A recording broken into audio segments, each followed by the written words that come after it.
नमस्कार, न्यूज के इकलौते फैमिली शो न्यूज की पाठशाला में आप सभी का बहुत स्वागत। मैं हूं सुशांत सिन्हा।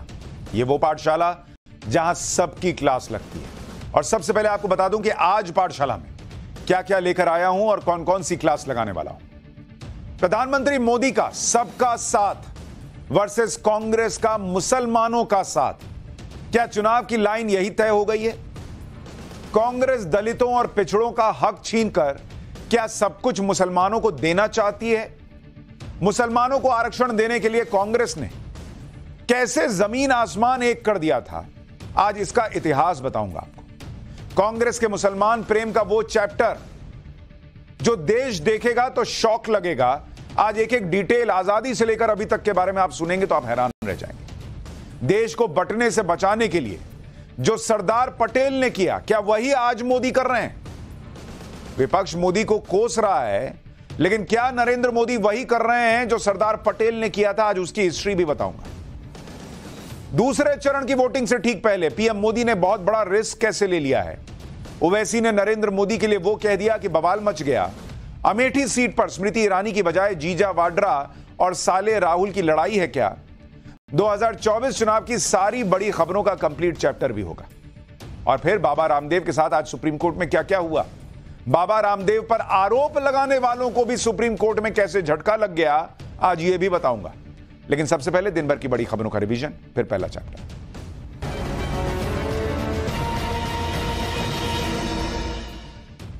माफिया मुख्तार अंसारी की मौत के मामले में विसरा रिपोर्ट आ गई है। सूत्रों के मुताबिक विसरा रिपोर्ट में दावा किया गया है कि मुख्तार की मौत की वजह जहर नहीं है।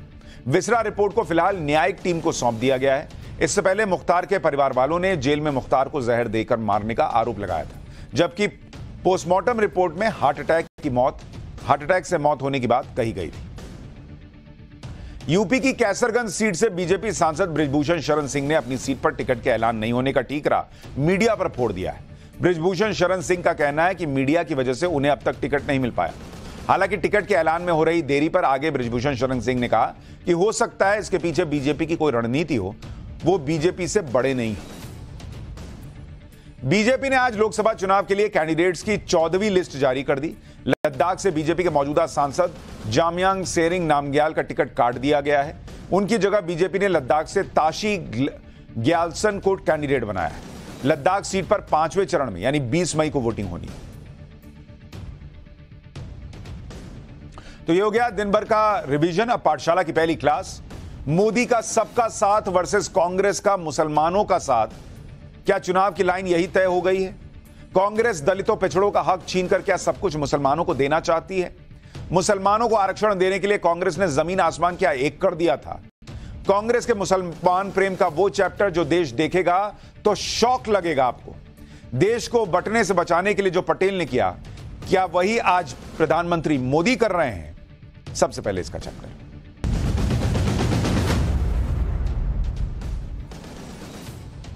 प्रधानमंत्री नरेंद्र मोदी के बयान पर 3 दिन से बवाल मचा हुआ है।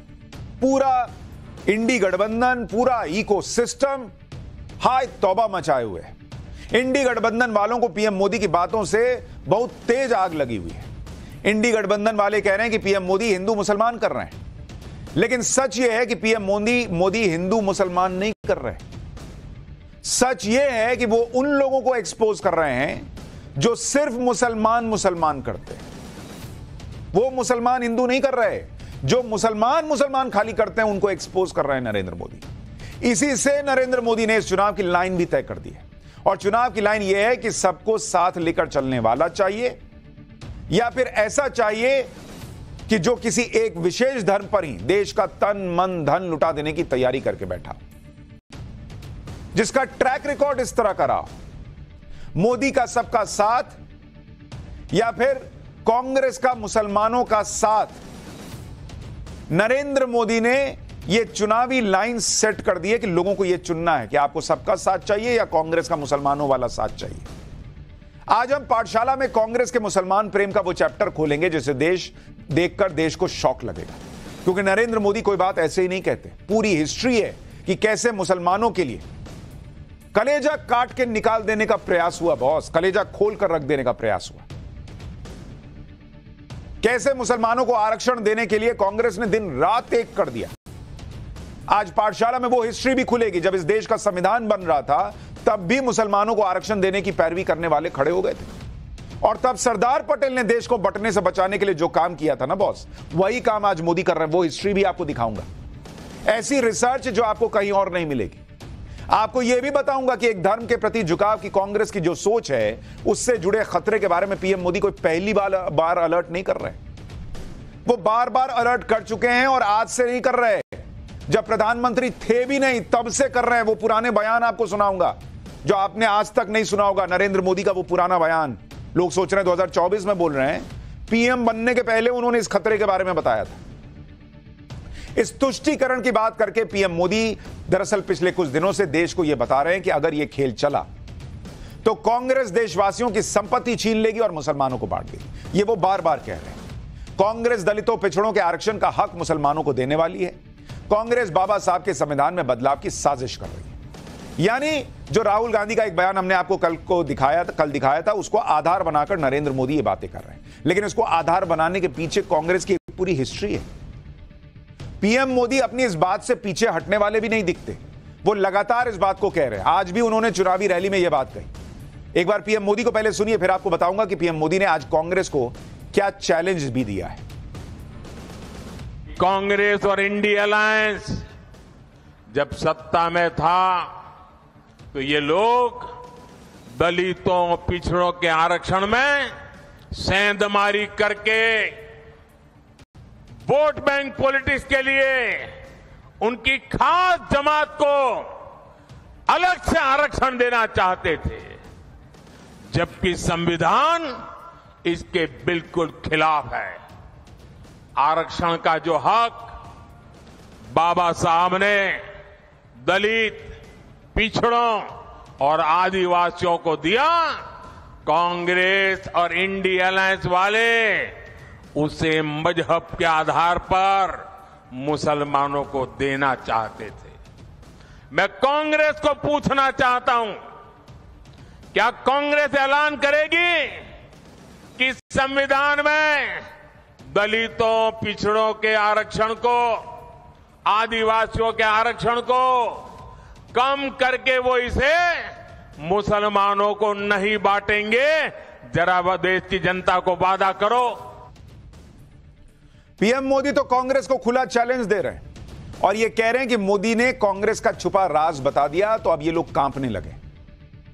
पीएम मोदी का एक और बयान सुनिए, फिर बताऊंगा कि नरेंद्र मोदी जो बात आज कह रहे हैं वही बात वो कैसे बहुत अरसे से कह रहे हैं। और ये बात साफ साफ है कि मुसलमानों के नाम पर तुष्टीकरण का खेल बंद होना चाहिए।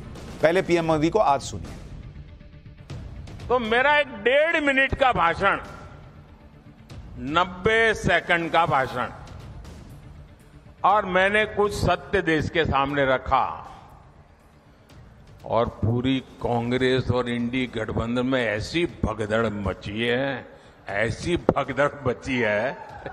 आखिर कांग्रेस सच्चाई से इतना डरती क्यों है? कांग्रेस क्यों अपने नीतियों को ऐसे छिपाने में लगी है?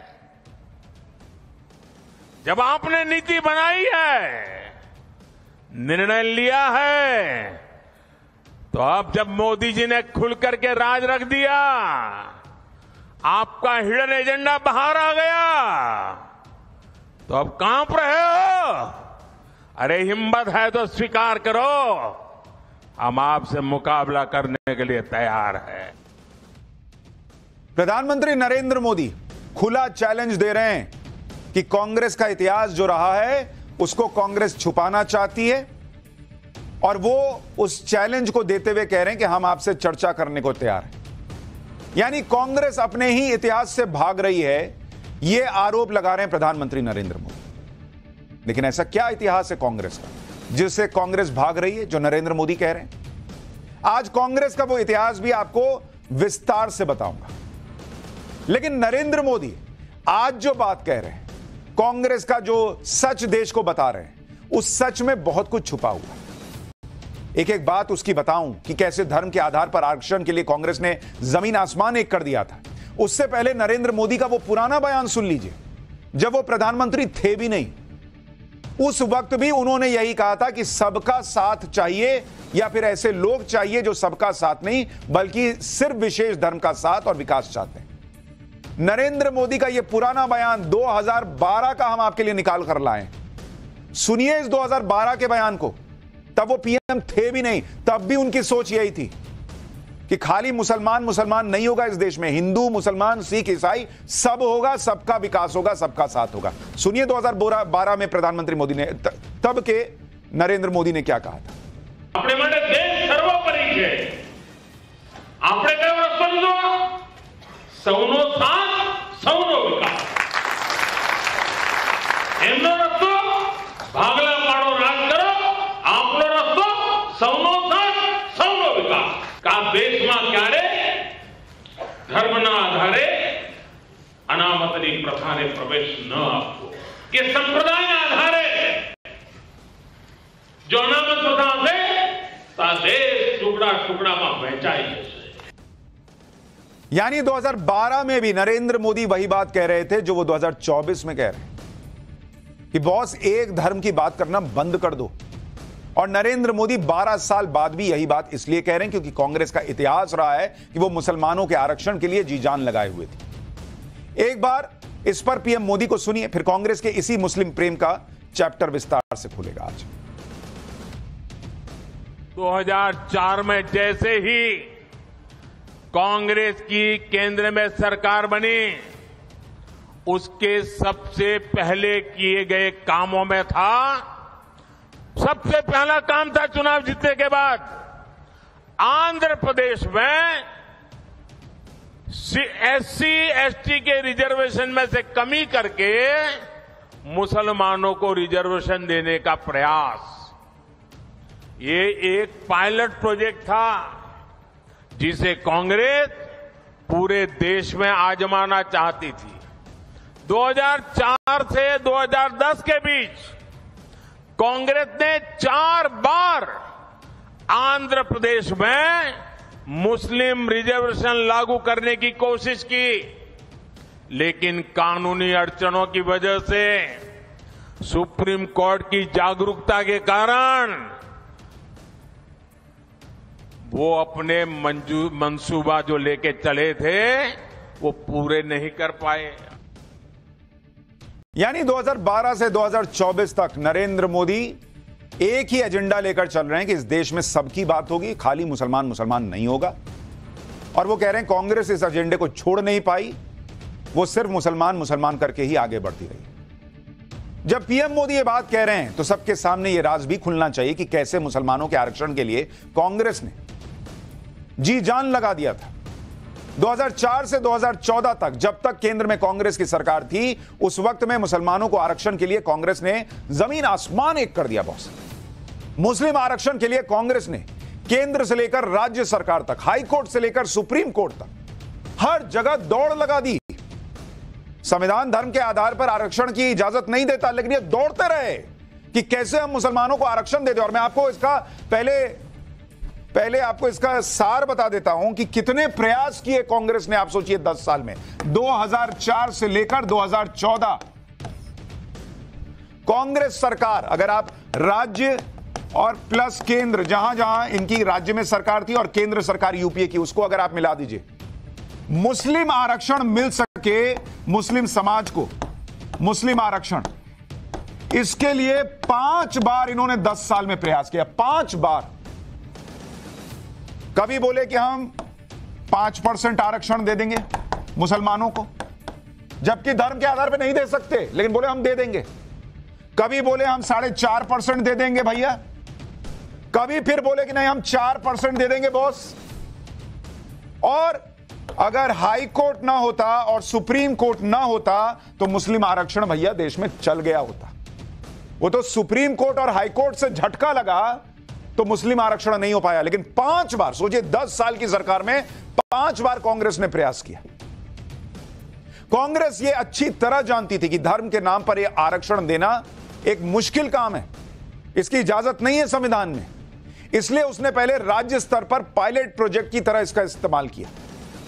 इस पायलट प्रोजेक्ट के लिए आंध्र प्रदेश को चुना गया। साल 2004 में केंद्र में कांग्रेस की सरकार बनी थी और आंध्र प्रदेश में भी कांग्रेस की सरकार बनी। मई 2004 में आंध्र प्रदेश में सरकार बनने के 2 महीने के अंदर मुसलमानों को आरक्षण देने का फैसला हो गया। जुलाई 2004 में आंध्र प्रदेश की कांग्रेस सरकार ने सरकारी नौकरी और शिक्षा में मुसलमानों को 5% आरक्षण का ऐलान किया। यानी कांग्रेस के एजेंडे पर टॉप प्रायोरिटी में मुस्लिम आरक्षण था। और यही बात आज नरेंद्र मोदी कह रहे थे कि सरकार बनी और इनको सबसे पहले मुसलमानों को आरक्षण देना था। लेकिन सितंबर 2004 में आंध्र प्रदेश हाईकोर्ट ने कांग्रेस सरकार के आदेश को रद्द कर दिया, यानी हाईकोर्ट की वजह से फैसला रुका।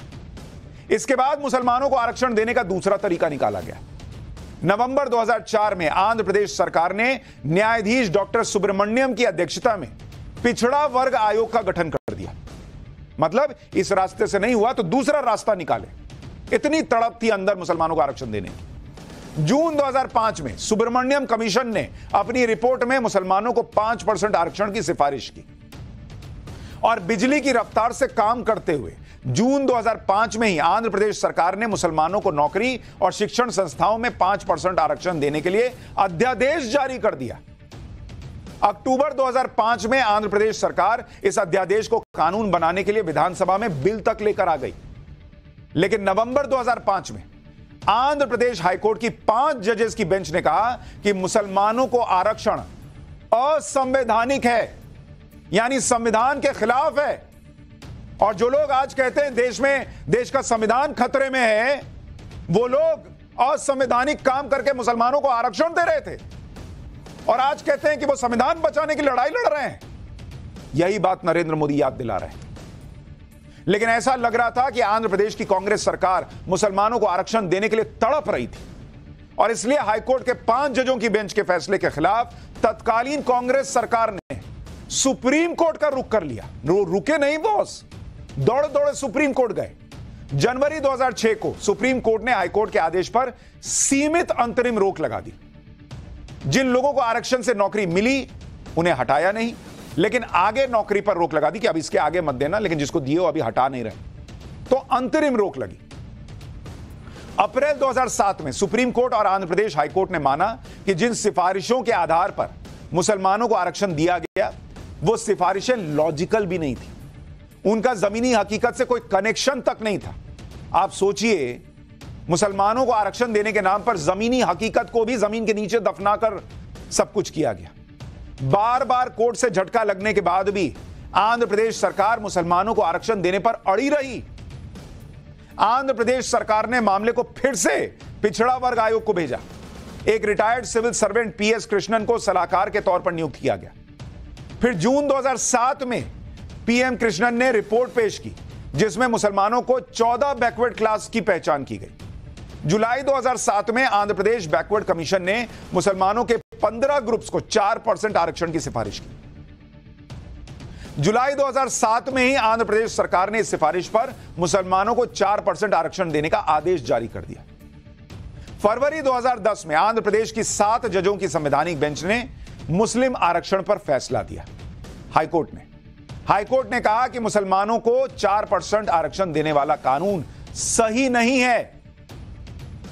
7 जज की बेंच आंध्र प्रदेश हाईकोर्ट की, 1-2 नहीं, 7 जजेस की बेंच कह रही है कि यह कानून सही नहीं है और संविधान के आर्टिकल 14, 15(1) और 16(2) का उल्लंघन है। यानी फिर कांग्रेस की आंध्र प्रदेश की सरकार पर मुंह पर करारा तमाचा लगा कानून की हाईकोर्ट की तरफ से कि आप गैर संवैधानिक काम कर रहे हैं। हाईकोर्ट ने कहा कि यह आरक्षण धर्म के आधार पर दिया गया है और इससे धर्म परिवर्तन को बढ़ावा मिलेगा। मार्च 2010 को सुप्रीम कोर्ट ने अपने अंतरिम आदेश में आंध्र प्रदेश में 4% आरक्षण की वैधता को बरकरार रखा और अंतिम फैसले के लिए मामले को संवैधानिक बेंच के पास भेज दिया।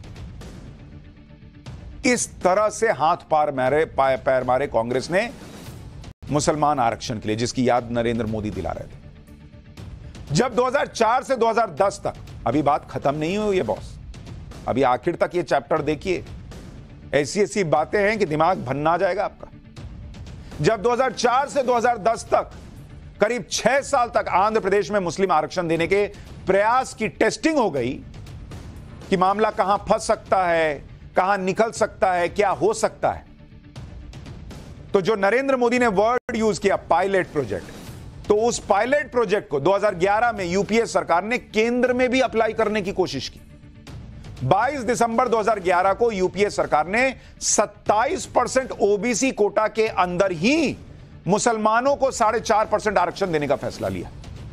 मतलब ओबीसी कोटा में से निकालकर, मतलब जो ऑलरेडी कोटा है 27% का, उसमें से निकालकर मुसलमानों को दिया कि अलग से नहीं दे सकते, तो उसमें से 4.5% दे दिया, यानी उधर ओबीसी का हक मार दिया। यानी जो ओबीसी वर्ग के हक में कटौती कर कांग्रेस ने उनका हक 4.5% मुसलमानों को देने का फैसला कर लिया। यह फैसला ऐसे वक्त पर लिया गया जब यूपी में विधानसभा चुनाव होने वाले थे और यूपी में मुसलमानों के अच्छे खासे वोट बैंक को अपनी तरफ करने की कोशिश की गई। हालांकि 29 मई 2012 को आंध्र प्रदेश हाईकोर्ट ने केंद्र सरकार के मुस्लिम आरक्षण के फैसले को रद्द कर दिया।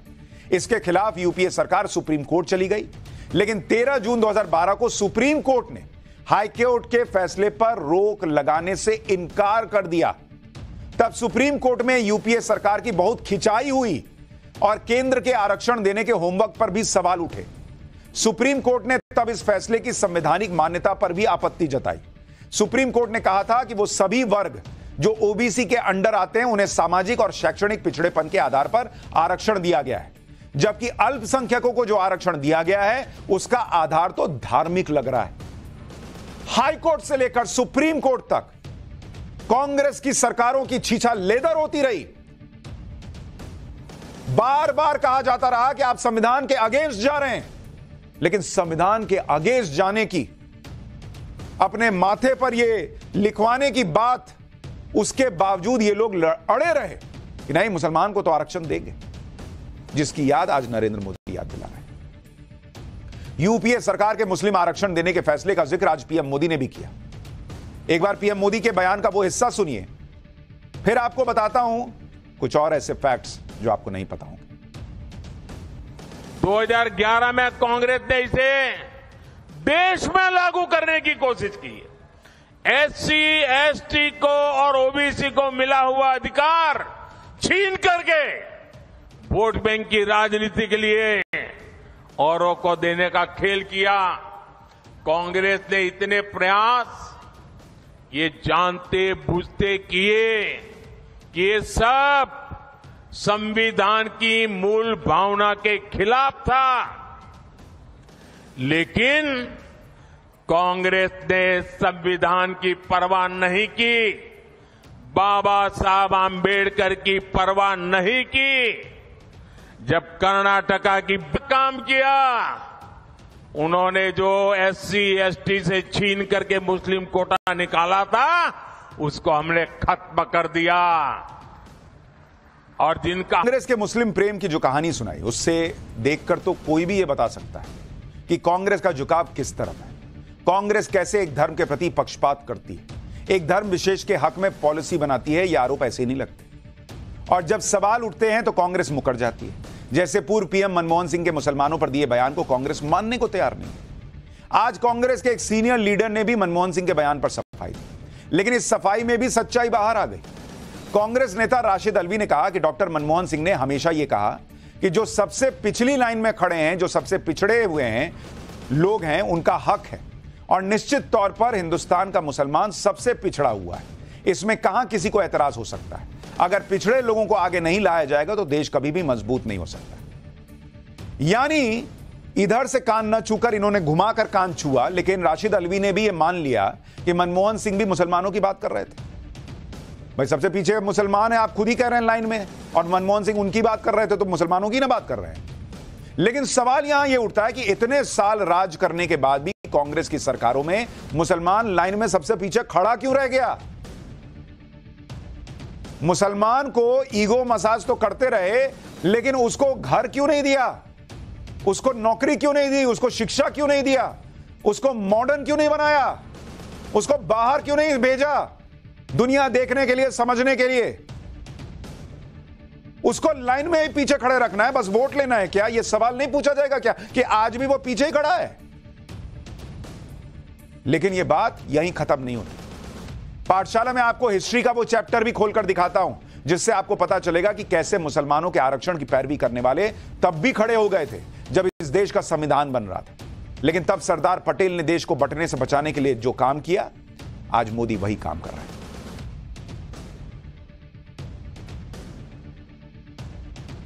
मुसलमानों को आरक्षण देने की मांग देश को आजादी मिलने के बाद भी शुरू हो गई थी। संविधान सभा में भी मुसलमानों को आरक्षण का मुद्दा उठा था। संविधान सभा में मुस्लिम लीग ने नौकरी और विधानसभा में मुसलमानों के लिए आरक्षण मांगा था। धर्म के आधार पर आरक्षण की मांग पर सरदार पटेल ने तगड़ी नाराजगी जताई थी। जैसे आज नरेंद्र मोदी कह रहे हैं कि धर्म के आधार पर चीजें नहीं चलेंगी, वही सरदार पटेल कह रहे थे। सरदार पटेल ने 28 अगस्त 1947 को संविधान सभा में कह दिया था कि अभी अभी देश का बंटवारा हुआ है और आप कह रहे हैं कि मुसलमानों को आरक्षण दिया जाए जिससे फिर से बंटवारा हो। सरदार पटेल ने कहा कि सहानुभूति और प्यार जताने के इस तरीके को समझ नहीं पा रहे हैं। सरदार पटेल ने आगे कहा कि सभी लोग एक दूसरे को अच्छी तरह से समझ लें जिससे हम यह समझ सकें कि हम कहां खड़े हैं। सरदार पटेल ने यह भी कहा कि अगर देश के बंटवारे वाली प्रक्रिया को फिर से दोहराया गया तो जो ये चाहते हैं, मतलब एक तरह से जो ये चाहते हैं कि मुसलमानों को आरक्षण मिले, उनकी जगह यहां नहीं पाकिस्तान में। सरदार पटेल ने सीधा कह दिया बॉस कि फिर बांटिएगा क्या आरक्षण के नाम पर। सरदार पटेल ने कहा कि हम यहां देश का निर्माण करने बैठे हैं, निर्माण कर रहे हैं, एक देश की बुनियाद रख रहे हैं। जो लोग बंटवारे के बीज बोने का विकल्प चुनते हैं उनके लिए इस देश में रत्ती भर जगह नहीं है। और यह बात वो स्पष्ट तौर पर कहना चाहते हैं। यानी धर्म के आधार पर चीजें नहीं होंगी, यह सरदार पटेल ने साफ किया संविधान सभा के सामने। और यही आज 2024 में खड़े होकर नरेंद्र मोदी को कहना पड़ रहा है कि धर्म के आधार पर चीजें इस देश में नहीं चलेंगी, सबका साथ सबका विकास होगा। मुसलमानों को भी इस देश में हर चीज मिलेगी, कोई रोक नहीं सकता मुसलमानों को हर चीज मिलने से, लेकिन मुसलमानों को अलग से मिलेगी यह नहीं हो सकता, क्योंकि देश धर्म के हिसाब से नहीं चल रहा। मुसलमानों को आरक्षण के मुद्दे पर संविधान सभा में जवाहरलाल नेहरू ने भी अपनी बात रखी। जो लोग आज की कांग्रेस जो मुसलमानों को आरक्षण देने के लिए दिन रात एक की हुई थी, उनके खुद के पूर्वज क्या करते थे जरा सुनिए। नेहरू क्या कहते थे? जवाहरलाल नेहरू ने उस समय जो कहा वो आज कांग्रेस को याद करना चाहिए। धर्म के आधार पर आरक्षण की मांग से जवाहरलाल नेहरू तक निराश हो गए थे। मई 1949 को संविधान सभा में नेहरू ने कहा यह बहुत बुरी बात है कि कोई छोटा समूह या अल्पसंख्यक दुनिया और बहुसंख्यकों के सामने ऐसा दिखने की कोशिश करे कि वो बहुसंख्यकों से दूर रहना चाहता है, वो बहुसंख्यकों पर विश्वास नहीं करता।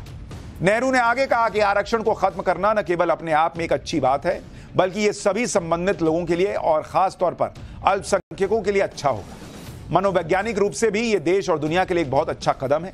इससे यह पता चलता है कि हम धर्मनिरपेक्ष लोकतंत्र के प्रति वास्तव में ईमानदार हैं। यानी सोनिया गांधी, मनमोहन सिंह और राहुल गांधी की आज की कांग्रेस नेहरू के कांग्रेस से भी अलग हो गई है। नेहरू भी विरोध कर रहे थे धर्म के आधार पर आरक्षण का। संविधान सभा के अलावा नेहरू ने प्रधानमंत्री बनने के बाद भी आरक्षण का विरोध किया। 27 जून 1961 को राज्यों के मुख्यमंत्रियों को लिखे पत्र में नेहरू ने कहा कि वो किसी भी तरह के आरक्षण को पसंद ही नहीं करते।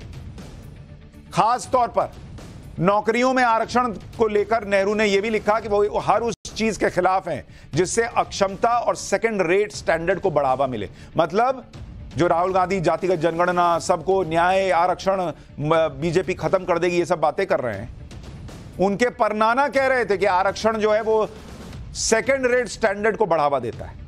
अगर हम धर्म और जाति के आधार पर आरक्षण की व्यवस्था करते हैं तो हम प्रतिभाशाली और सक्षम लोगों को कुचल देते हैं और दूसरे दर्जे या तीसरे दर्जे के बने रह जाते हैं। नेहरू ने लिखा कि वो चाहते हैं कि देश हर चीज में प्रथम श्रेणी का देश बने। जिस पल हम दोयम दर्जे को प्रोत्साहित करते हैं हम खो जाते हैं। नेहरू ने लिखा कि यह जानकर दुख हुआ कि सांप्रदायिक विचारों के आधार पर आरक्षण का यह काम कितना आगे बढ़ गया है। इस रास्ते पर चलने में न सिर्फ मूर्खता है बल्कि विनाश भी तय है। धर्म के आधार पर आरक्षण विनाश का रास्ता है, यह नेहरू कहते थे। और 2004 से 2014 तक आज की कांग्रेस मुसलमान आरक्षण के लिए कलेजा निकाल कर रखती थी। उनको विनाश नहीं दिख रहा था देश का। नरेंद्र मोदी को दिखता है, इनको नहीं दिखता है। कांग्रेस ने कैसे मुसलमानों को आरक्षण देने की कोशिश की जिसके बारे में हम आपको बता चुके हैं।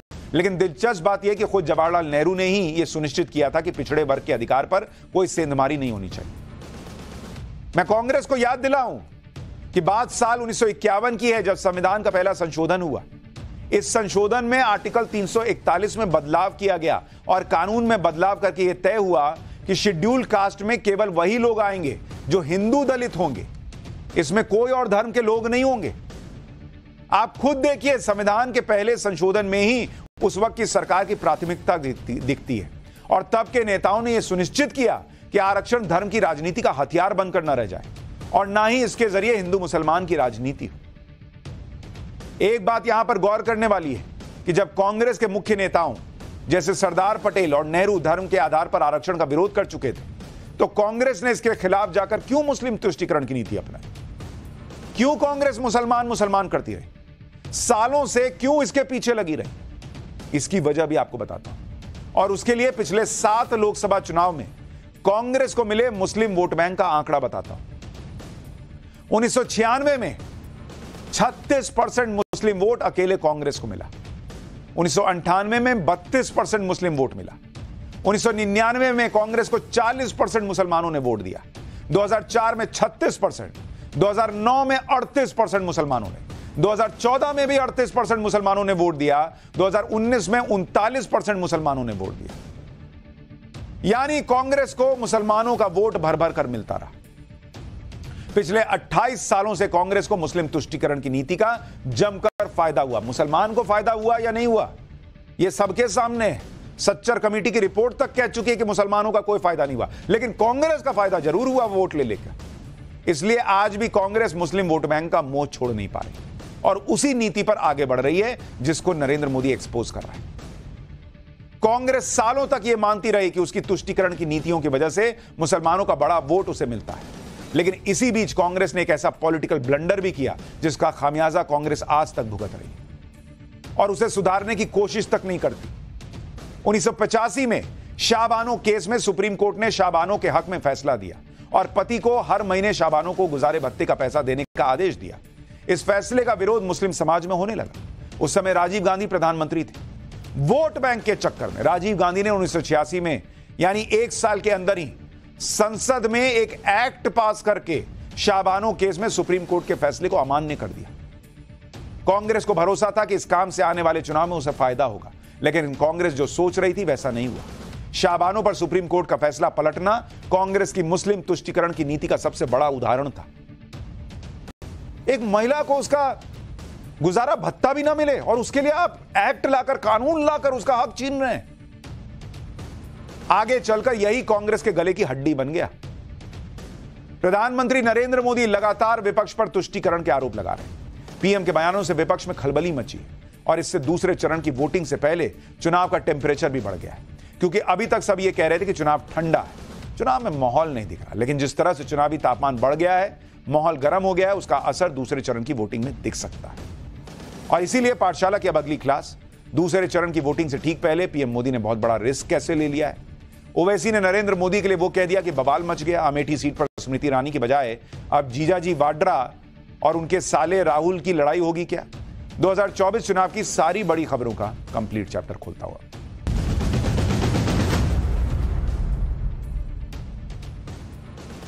चुनाव के दूसरे चरण के प्रचार में सभी जुटे हुए हैं। दूसरे चरण में 26 अप्रैल यानी शुक्रवार को 87 सीटों पर वोटिंग होगी और यह चुनाव का वो चरण है जहां से 2024 के चुनाव में बीजेपी की असली ताकत दिखनी शुरू होगी, क्योंकि दूसरे चरण की जो 87 सीटें हैं उनमें 2019 के चुनाव में बीजेपी और उसके सहयोगियों ने 62 सीटें यानी करीब 70% सीटें जीती थी। एक सीट जेडीएस ने जीती थी जो अब बीजेपी के साथ है, यानी 87 में से 63 सीटें 2019 में बीजेपी के खाते में गई थी, बीजेपी और उसके गठबंधन के खाते। कांग्रेस ने मात्र 18 सीटें जीती थी, जिनमें 15 सीटें अकेले केरल से आई थी। दूसरे चरण से पहले तुष्टीकरण के मुद्दे की गूंज सुनाई दे रही है, तो इसकी वजह भी है क्योंकि दूसरे चरण में कम से कम 25 सीटें ऐसी हैं जो मुस्लिम प्रभाव वाली सीटें या फिर जहां पर अच्छी खासी संख्या में मुस्लिम वोटर्स हैं। और इनमें अगर उत्तर प्रदेश की 8 सीटें जहां दूसरे चरण में मतदान है, 26 अप्रैल को वोटिंग है, उन सीटों में बात करें तो मुस्लिम वोटर, अमरोहा में करीब 35% मुस्लिम वोटर है यूपी के अंदर, मेरठ में करीब 23% मुस्लिम वोटर, अलीगढ़ में 19%, बागपत में करीब 19% मुस्लिम वोटर, बुलंदशहर में भी 19% मुस्लिम वोटर, गाजियाबाद में करीब 25% और गौतम बुद्ध नगर में करीब 16%, मथुरा में करीब 8.5% मुस्लिम वोटर। कल हमने आपको बिहार के बारे में भी बताया था कि वहां जिन 5 सीटों पर दूसरे चरण में वोटिंग होगी वो भी मुस्लिम प्रभाव वाली सीटें। इन 5 सीटों में मुस्लिम आबादी अगर देखें, किशनगंज 67% मुस्लिम वोट, कटिहार 38%, पूर्णिया 30%, भागलपुर 15%, बांका 10 से 15%। अब आप सोचिए, मुस्लिम बहुल इलाकों में या मुस्लिम वोटर बहुल इलाकों में वोटिंग होनी है और नरेंद्र मोदी सबके साथ की बात कर रहे हैं और जो खाली मुसलमान करते आए हैं उनको एक्सपोज कर रहे हैं। बड़ा रिस्क है कि हो सकता है एक तरफा वोट जो है वो चला जाए कांग्रेस की तरफ, लेकिन फिर भी नरेंद्र मोदी अड़े हुए हैं कि बॉस, इस देश में किसी धर्म विशेष की खाली बात नहीं होगी जब सबका विकास होगा। बिहार में मुस्लिम वोटों के चक्कर में ओवैसी भी पूरा जोर लगा रहे हैं। ओवैसी की पार्टी बिहार में 11 सीटों पर चुनाव लड़ रही है। खुद ओवैसी बिहार में प्रचार करने के लिए 2 दिन से जमे हुए हैं। आज ओवैसी ने किशनगंज में क्या कहा है, सुनिए। फिर राहुल गांधी की वायनाड सीट का क्या हाल है, जो दूसरे चरण की सीटों में से एक सीट है, वहां का हाल भी बताऊंगा। मगर ये बात आपको बताना बेहद जरूरी है कि मुल्क के हालात कैसे हैं। मुल्क में फिरका परस्ती तमाम हर तरफ फैला दी जा चुकी है। मुल्क में मुस्लिम अक़लियत के ताल्लुक से नफरत का माहौल पैदा कर दिया गया और इसका हालिया जिक्र अगर मैं कहूं कि आपके सामने करूं तो 2 दिन पहले हमारे मुल्क के वज़ीर आज़म प्रधानमंत्री ने अपने भाषण में क्या क्या बकवास बातें उन्होंने नहीं कही। उन्होंने ये कह दिया कि भारत का मुसलमान घुसपैठी है और मुसलमान ज्यादा बच्चे पैदा करते हैं। दूसरे चरण में राहुल गांधी की वायनाड सीट पर भी वोटिंग होगी। वायनाड लोकसभा सीट पर भी अच्छी खासी मुस्लिम आबादी। वैसे तो वायनाड जिले में 49.5% हिंदू, 21.5% ईसाई और 28.8% यानी करीब करीब 29% मुसलमान हैं। लेकिन वायनाड लोकसभा में कोझिकोड और मल्लपुरम जिले के कुछ इलाके भी आते हैं। इनमें वायनाड में मल्लपुरम के 3 विधानसभा क्षेत्र हैं जिसमें 60 से 70% मुसलमान हैं। साथ ही कोझिकोड की जो विधानसभा वायनाड में आती है वहां 43% तक मुसलमान हैं। इन सबको मिला दिया जाए तो वायनाड एक मुस्लिम बहुल लोकसभा सीट बन जाती है। वायनाड लोकसभा में मुस्लिम करीब 45%, ईसाई 12.5% और हिंदू 41.5%। राहुल गांधी के बारे में चर्चा है कि वायनाड सीट पर वोटिंग हो जाएगी तो उसके बाद अमेठी में उनके नाम का ऐलान कांग्रेस कर सकती है। ऐसी बातें चल रही हैं कि अमेठी में कांग्रेस ने अब तक कैंडिडेट के नाम का ऐलान इसीलिए नहीं किया क्योंकि उसे वायनाड में वोटिंग का इंतजार है। लेकिन अमेठी में स्मृति ईरानी ललकार रही हैं कि राहुल गांधी अमेठी आए तो सही। स्मृति ईरानी ने आज यह कहा कि अमेठी की सीट पर तो जीजाजी यानी रॉबर्ट वाड्रा की नजर है, इसलिए साले साहब यानी राहुल गांधी क्या करेंगे। सुनिए स्मृति ईरानी को, फिर बताऊंगा कि यूपी में सीएम योगी ने कैसे इंडी गठबंधन को धुआं धुआं कर रखा है। तब 26 बाद आएंगे वायनाड से ऐसे टाटा भैया, फिर भी आएंगे तो देखिए अब जीजा जी की नजर है तो साले साहब क्या करेंगे। एक जमाने में दादा बैठे हैं, बड़े बुजुर्ग जब बस में सफर किया करते थे 5 मिनट के लिए सीट छोड़ के कहीं जाना होता था तो बुजुर्ग अपनी जेब में से रुमाल निकाल के सीट के ऊपर छोड़ दिया करता था कि बैठना मत हमारी सीट पर। करते थे कि नहीं करते थे बात। तो राहुल गांधी भी रुमाल छोड़ने आएंगे, चिंता न करो क्योंकि जीजा जी की नजर है। दरअसल अमेठी में 20 मई को वोटिंग होगी और नामांकन 26 अप्रैल से 3 मई के बीच हो जाएगा। बहुत चर्चा है कि राहुल गांधी 26 अप्रैल के बाद अमेठी से नामांकन भर देंगे। अब अगर राहुल गांधी अमेठी से चुनाव लड़ते हैं तो उनके सामने बड़ा चैलेंज होगा क्योंकि अमेठी ही नहीं पूरे यूपी में योगी ठान चुके हैं कि 80 में से 80 सीटें लाकर देनी है नरेंद्र मोदी और पीएम मोदी को 2024 में 400 पार पहुंचाना है। सीएम योगी इस वक्त एक दिन में 3 रैलियां कर रहे हैं। आज हनुमान जयंती है तो सीएम योगी ने गोरखपुर में सुबह हनुमान जी की पूजा अर्चना की, फिर अपनी रैलियों के लिए निकल गए। गोरखपुर से सीधे सीएम योगी चुनावी रैली के लिए अमरोहा पहुंच गए। अमरोहा में गदा देकर सीएम योगी का स्वागत किया गया। सीएम योगी ने भी हाथ में गदा उठाई और पीएम मोदी को जिताने की अपील कर दी। पीएम मोदी की जीत का सीएम योगी ने हनुमान से क्या कनेक्शन जोड़ा, सुनिए एक बार, फिर बताऊंगा कि सीएम योगी ने अमरोहा से इंडी गठबंधन के कैंडिडेट को कैसे निशाने पर लिया। हनुमान जी के आराध्य प्रभु राम को अयोध्या में विराजमान कराने का काम भी मोदी जी ने किया है। तो बोलेंगे जो राम को लाए हैं, क्या बोलेंगे? जो राम को लाए हैं हम उनको लाएंगे, बोलेंगे ना? सभी सहमत है ना? और कमल खिलाएंगे ये भी बोलेंगे ना? सभी लोग सहमत हैं? अमरोहा की रैली में सीएम योगी ने इस सीट से मौजूदा सांसद दानिश अली को भी निशाने पर लिया। सीएम योगी ने कहा कि जिसको अमरोहा के लोगों ने पिछली बार सांसद बनाकर भेजा था, उसने संसद में भारत माता की जय बोलने से मना कर दिया। सीएम योगी ने इस बार चुनाव में भारत माता की जय नहीं बोलने वाले सांसद को सबक सिखाने की अपील की। सुनिए एक बार, फिर बताऊंगा कि सीएम योगी ने कांग्रेस पर क्या हमला किया है।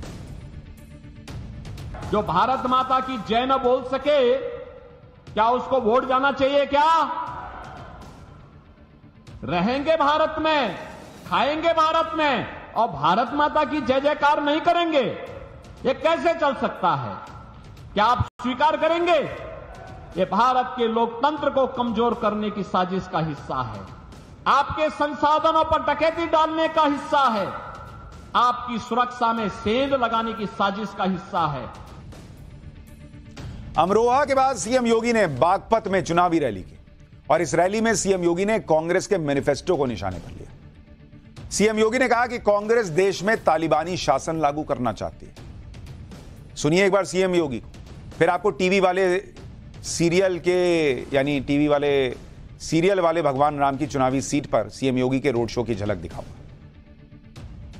जब कांग्रेस के घोषणा पत्र को आप देखते हैं, दो बातें उन घोषणा पत्र में नजर आती हैं। एक, कांग्रेस कहती है कि हम व्यक्तिगत कानून को लागू करके सरिया कानून को लागू करवा देंगे।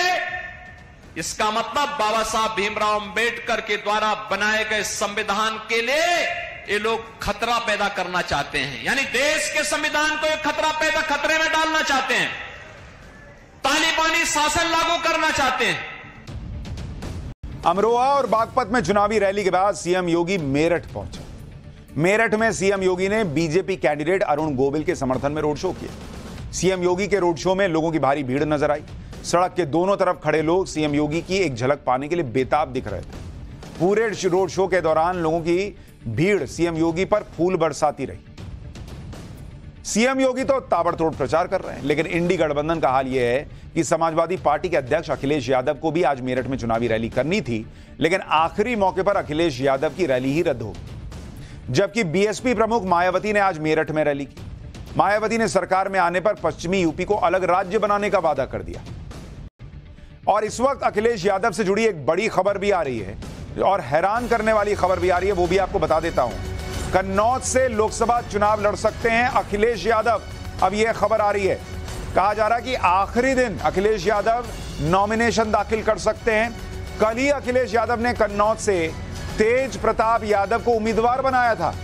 यानी अखिलेश यादव की सिर्फ रैली ही रद्द नहीं हो रही, बल्कि समाजवादी पार्टी में टिकट बंटवारे को लेकर उनका कंफ्यूजन अभी तक दूर नहीं हो पाया है। कल तेज प्रताप यादव को टिकट मिला और अब खबरें आ रही हैं कि अखिलेश यादव कन्नौज से चुनाव लड़ सकते हैं लोकसभा का और आखिरी दिन नामांकन कर सकते हैं। इससे पहले भी अखिलेश यादव कई सीटों पर अपने कैंडिडेट्स बदल चुके हैं और अब क्या कन्नौज में भी कैंडिडेट बदलेंगे, खुद चुनाव लड़ेंगे, यह सवाल खड़ा होने लगा है।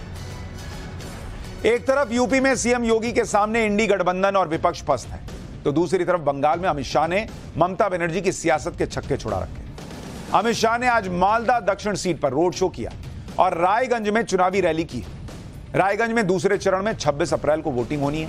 रायगंज की रैली में अमित शाह ने सीएए को लेकर ममता बनर्जी की राजनीति को निशाने पर लिया और आरोप लगाया कि ममता बनर्जी एक तरफ घुसपैठ करा रही हैं और दूसरी तरफ शरणार्थियों को नागरिकता देने का विरोध करती हैं। अमित शाह को सुनिए एक बार।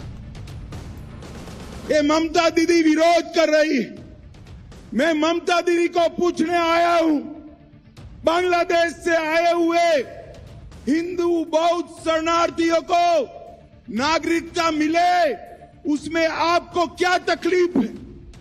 क्या तकलीफ है? क्या अधिकार नहीं है उनका बंगाल पर? भाई और बहनों, अधिकार है या नहीं है? जोर से बोलो, अधिकार नहीं है। और एक और तो दीदी आप घुसपैठ करा रही हो और घुसपैठियों को घुसा रही हो, और दूसरी ओर शरणार्थियों की नागरिकता का विरोध करती हो। आज कांग्रेस पार्टी ने कह दिया कि अगर वो सत्ता में आएंगे तो सीएए नाबूद करेंगे। मैं कहकर जाता हूं, कांग्रेस पार्टी या ममता बनर्जी की हिम्मत नहीं है सीएए को हाथ लगाकर देखे, हर हिंदू शरणार्थी को नागरिकता मिलेगी मिलेगी मिलेगी। यानी बंगाल के चुनाव में सीए एक बड़ा मुद्दा बना हुआ है। अमित शाह ताल ठोक कर कह रहे हैं कि भैया नागरिकता तो देंगे, और ममता बनर्जी अलग बातें कर रही हैं। दूसरे चरण का चुनाव भी बड़ा दिलचस्प हो गया, उस पर लगातार आपको जानकारी दूंगा। पाठशाला में अब अगली क्लास, बाबा रामदेव के साथ आज सुप्रीम कोर्ट में क्या क्या हुआ। बाबा रामदेव के केस में नया ट्विस्ट है। बाबा रामदेव पर आरोप लगाने वालों को आज सुप्रीम कोर्ट में कैसे झटका लगा, अब यह भी देखिए।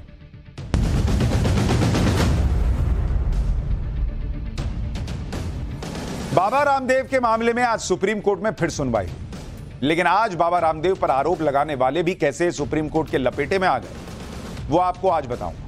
लेकिन पहले यह देख लीजिए कि बाबा रामदेव के मामले में आज सुप्रीम कोर्ट में क्या क्या हुआ। पतंजलि पर जो झूठे विज्ञापन का केस है, उसमें बाबा रामदेव ने आज एक बार फिर सुप्रीम कोर्ट से माफी मांगी, लेकिन कोर्ट ने एक बार फिर माफी स्वीकार करने से मना कर दिया। बाबा रामदेव और आचार्य बालकृष्ण ने कोर्ट से चौथी बार माफी मांगी, लेकिन कोर्ट ने इस बार भी माफी को रिजेक्ट कर दिया। पिछली सुनवाई के बाद बाबा रामदेव की तरफ से 22 अप्रैल को देश के कई अखबारों में माफीनामा छपवाया गया। इस माफीनामे को छपवाने में पतंजलि के 10 लाख रुपए भी खर्च हो गए, लेकिन कोर्ट ने इस पर भी कई सवाल उठा दिए। कोर्ट ने बाबा रामदेव से पूछा कि माफी छपवाने में इतनी देर क्यों लगी। कोर्ट बाबा रामदेव की तरफ से दिए गए जवाबों से संतुष्ट नहीं हुआ, इसलिए अब इस मामले में 30 अप्रैल को अगली सुनवाई हुई, और इसमें स्वामी रामदेव और आचार्य बालकृष्ण को कोर्ट में हाजिर रहने का फिर से निर्देश दिया गया है। बाबा रामदेव के अलावा आज सुप्रीम कोर्ट ने महंगे इलाज और महंगी दवाइयों को लेकर आईएमए यानी इंडियन मेडिकल एसोसिएशन की भी तगड़ी क्लास लगा दी। बाबा रामदेव पर आरोप लगाने वाला आईएमई तो है, उसके ही लोग तो हैं, आज उनकी भी क्लास लग गई जिन्होंने बाबा रामदेव पर आरोप लगाया। आईएमए ने ही बाबा रामदेव के खिलाफ झूठे विज्ञापन का केस किया था, लेकिन कोर्ट ने आईएमए से ऐसी ऐसी बातें कही कि आप सुनेंगे तो हैरान रह जाएंगे। इसके बारे में आगे बताऊंगा, लेकिन उससे पहले बाबा रामदेव को क्या कहा गया वो भी सुन लीजिए। आज सुनवाई के दौरान सुप्रीम कोर्ट ने पूछा कि आखिर कल माफीनामा दाखिल क्यों किया गया, ये तो पहले ही कर दिया जाना चाहिए था। इस पर पतंजलि की तरफ से कहा गया कि हमने 67 अखबारों में माफीनामा दिया है, इस पर 10 लाख रुपए का खर्च भी हुआ है। इस पर कोर्ट ने उनसे पूछा कि क्या ये माफीनामा उतने ही साइज के थे जितने साइज के आपके पहले वाले विज्ञापन थे। कोर्ट ने तंज करते हुए यह भी पूछा कि क्या आप हमेशा इतने ही साइज का विज्ञापन छपवाते हैं। दरअसल बाबा रामदेव के माफीनामे का साइज और विज्ञापनों की तुलना में अगर आप करेंगे तो वो माफीनामा छोटा था। अब कोर्ट इसी पर कह रहा है कि आपने छोटा क्यों छपवा दिया। इस बात पर कोर्ट ने कहा कि हम विज्ञापन का साइज देखना चाहते हैं। अगर आप माफी मांगते हैं तो इसका मतलब ये नहीं कि हम माफीनामे को माइक्रोस्कोप से देखें, मतलब इतना छोटा माफीनामा मत छपवाइए। इस पर पतंजलि ने कहा कि कंपनी ने विज्ञापन पर लाखों खर्च किए हैं, तो कोर्ट ने जवाब दिया कि इसकी हमें कोई चिंता नहीं। कोर्ट ने यह भी कहा कि माफीनामा कल क्यों दायर किया गया, अब हम अखबारों के बंडलों को नहीं देख सकते, इसलिए अब 30 अप्रैल को इस मामले पर अगली सुनवाई होगी। सुप्रीम कोर्ट ने बाबा रामदेव से पतंजलि के भ्रामक विज्ञापन केस में सुनवाई करते हुए आईएमए यानी इंडियन मेडिकल एसोसिएशन को भी फटकार लगाई, जो इस केस में दूसरी पार्टी है। दरअसल इंडियन मेडिकल एसोसिएशन देश भर के एलोपैथी डॉक्टर्स की एक एसोसिएशन है जो एलोपैथी इलाज और डॉक्टर्स के अधिकारों के लिए काम करती है। आज कोर्ट ने आईएमए को फटकार लगा दी और कहा कि आप पतंजलि पर उंगली उठा रहे हैं, जबकि 4 अंगुलियां आप पर भी यानी आईएमए पर भी उठ रही हैं। कोर्ट ने कहा कि एलोपैथी के डॉक्टर भी महंगी और गैर जरूरी दवाएं लिखते हैं। कोर्ट ने आगे यह भी कहा कि आईएमए की तरफ से इलाज में अनैतिक तौर तरीके अपनाए जाने की शिकायत मिल रही है। इस दौरान कोर्ट ने पतंजलि आयुर्वेद के अलावा दूसरी एफएमसीजी कंपनियों का भी जिक्र किया और कहा कि कई कंपनियां अपने प्रोडक्ट्स के बारे में गलत दावे करती हैं। एफएमसीजी में कई एनर्जी और हेल्थ ड्रिंक्स भी आते हैं। कोर्ट ने कहा कि कई प्रोडक्ट्स के ऐसे विज्ञापन देखने को मिलते हैं जिनके इस्तेमाल से न केवल छोटे बच्चों पर बल्कि स्कूल जाने वाले बच्चों और वरिष्ठ नागरिकों तक पर बुरा प्रभाव पड़ता है। इस मामले को हल्के में नहीं ले सकते क्योंकि इसमें छोटे बच्चे भी शामिल हैं। कोर्ट ने इस मामले में केंद्र सरकार से भी पूछा है कि पिछले 3 सालों में कितने भ्रामक विज्ञापनों पर कार्रवाई की गई है। इसे लेकर सरकार से कोर्ट में एफिडेविट पेश करने के लिए भी कहा गया। यानी जो लोग बाबा रामदेव पर आरोप लगा रहे थे, आज उनको भी सवालों से गुजरना पड़ गया। दूसरी कंपनियों पर भी सवाल खड़े हुए कि ऐसा नहीं है कि सिर्फ बाबा रामदेव पर सवाल होंगे, कई ऐसी कंपनियां हैं जो सवालों के कटघरे में खड़ी होती हैं। हमारे देश में महंगे इलाज और महंगी दवाइयों को लेकर कई बार चर्चा हो चुकी है, लेकिन इसे लेकर अभी तक कोई असरदार नीति या नियम नहीं बन पाया। देश के ज्यादातर लोग मानते हैं कि दवा कंपनियों और बहुत से डॉक्टर्स की मिली भगत से मरीजों को ब्रांडेड दवाइयां प्रिस्क्राइब की जाती हैं। इसके अलावा प्राइवेट अस्पतालों में इलाज इतना महंगा हो चुका है कि घर और जमीन बिकने की नौबत आ जाती है। हालांकि पीएम मोदी की पहल पर देश में सस्ती जेनेरिक दवाइयों की शुरुआत हो चुकी है, हेल्थ इंश्योरेंस भी चल रहा है, लेकिन फिर भी बहुत से डॉक्टर्स ब्रांडेड दवाई ही लिखते हैं। आज आपको जेनेरिक दवाओं और ब्रांडेड दवाओं के बीच का अंतर भी बताता हूं, जबकि दोनों ही दवाएं एक जैसा काम करती हैं। इसमें एक दवा है पैरासीटामोल, जो बुखार और दर्द को ठीक करने के लिए दी जाती है। इसकी जेनेरिक दवा की कीमत है 2 से 3 रुपया, जबकि ब्रांडेड दवा लेने जाइएगा तो 11 से 17 रुपए में मिलती है। आज कोर्ट यही पूछ रहा है कि आप रामदेव की तरफ तो एक उंगली उठा रहे हैं, जो 3 उंगली आईएमए की तरफ उठ रही है कि यह क्यों हो रहा है, उसका क्या। इसी तरह एक दवा है डिक्लोफेनेक, यह सूजन और दर्द में काम आती है। इसकी जेनेरिक दवा की कीमत 4 से 5 रुपए है, जबकि ब्रांडेड दवा 20 से 22 रुपए की आती है, यानी 4 से 5 गुना महंगी। एक एंटीबायोटिक दवा है एजिथ्रोमाइसिन, इसका कोरोना में बहुत इस्तेमाल हुआ था। यह लंग्स के इंफेक्शन और निमोनिया के इलाज में काम आती है। इसकी जेनेरिक दवा की रेट 40 से 42 रुपए, जबकि ब्रांडेड की का रेट जो है 100 से 135 रुपया हो जाता है। प्रेगनेंसी के दौरान महिलाओं को फॉलिक एसिड दिया जाता है, इससे खून की कमी यानी एनीमिया को ठीक किया जाता है। जेनेरिक दवा का रेट 2 से 4 रुपया है, ब्रांडेड रेट 10 से 20 रुपया हो जाता है। डायबिटीज के मरीजों को लंबे समय तक ग्लिबिप्राइड दवा लेनी पड़ती है। इसकी जेनेरिक कीमत 40 से 45 रुपए 55 रुपए है, ब्रांडेड की कीमत 85 से 120 रुपए है। इसी तरह हाई ब्लड प्रेशर के लिए एम्लोडिपिन दवा दी जाती है। इसकी जेनेरिक रेट 2 से 4 रुपए है, लेकिन ब्रांडेड का रेट 10 से 20 रुपए पहुंच जाता है। सुनने में 10 से 20 रुपया कुछ नहीं लग रहा, लेकिन जो दवा 2 से 4 रुपए की वो 10 से 20 रुपए में बिक रही है। इसका मतलब अगर 2 रुपए की चीज 20 रुपए में बिक रही है, 10 गुना महंगी हो गई। तो जिस आईएमए को इतनी चिंता है कि बाबा रामदेव ने गलत विज्ञापन दिया, उसको इस बात की चिंता क्यों नहीं है भाई कि इस तरह की चीजें हो रही हैं, इस प्रैक्टिस को रोका जाए। सुप्रीम कोर्ट ने आज आयुर्वेदिक दवाओं के साथ साथ एफएमसीजी प्रोडक्ट्स पर भी सवाल उठाए। एफएमसीजी वो प्रोडक्ट्स होते हैं जो विज्ञापन के दम पर बाजार में बिकते हैं। इनमें कई एनर्जी और हेल्थ ड्रिंक्स भी आते हैं, जो ये दावा करते हैं कि इन्हें पीकर आपके बच्चों में एनर्जी और ग्रोथ बढ़ जाती है। जबकि हाल ही में यह खुलासा हुआ कि बच्चों के कई हेल्थ ड्रिंक्स में बहुत ज्यादा शुगर और चॉकलेट पाउडर मिला हुआ है, जो आपके बच्चों की सेहत के लिए ठीक नहीं है। यही वजह है कि केंद्र सरकार ने सभी ई कॉमर्स कंपनियों को अपने पोर्टल से बॉर्नवीटा समेत कई प्रोडक्ट्स को हेल्दी ड्रिंक्स कैटेगरी से हटाने का निर्देश दिया। ये हेल्थ ड्रिंक्स देश में फूड लाइसेंस देने वाली सरकारी संस्था FSSAI के तय मानकों पर खरे नहीं उतरे। आपको जानकर हैरानी होगी कि बॉर्नवीटा के 100 ग्राम के पैकेट में करीब 32 ग्राम शुगर होने का आरोप लगा है। यानी कई कंपनियों पर सवाल है, खुद आईएमए पर सवाल है, लेकिन सिर्फ सवाल जो है वो बाबा रामदेव और उनकी कंपनी पर उठ रहा हो तो कई लोगों को औरों को भी जवाब देना चाहिए। यह भी आज कोर्ट में बात रखी गई। एक छोटा सा ब्रेक ले रहे हैं, जल्द लौट रहे हैं।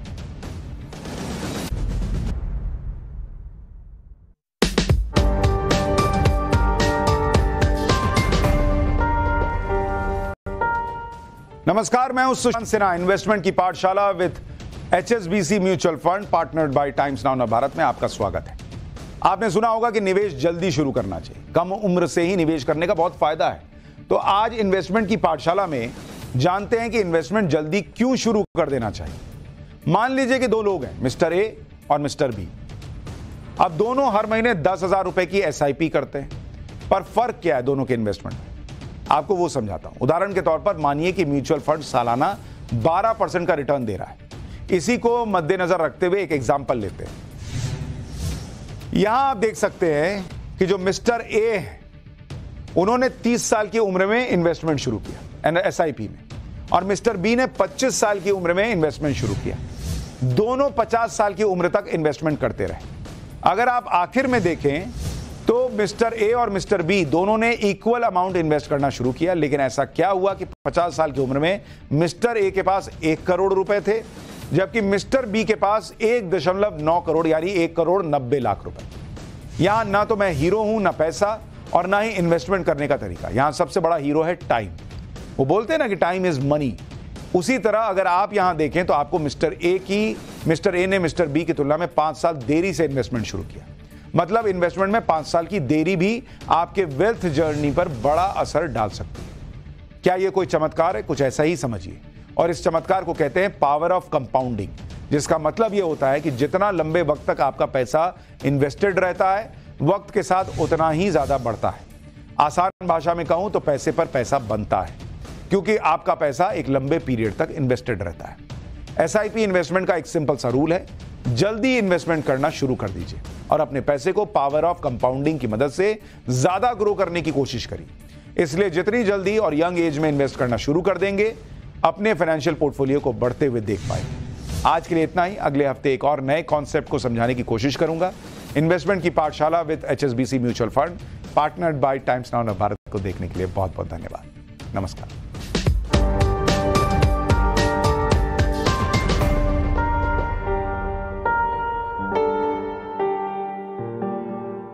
An investor education and awareness initiative by HSBC Mutual Fund. Mutual fund निवेश बाजार जोखिम के अधीन है। योजना संबंधी सभी दस्तावेजों को सावधानी से पढ़ें।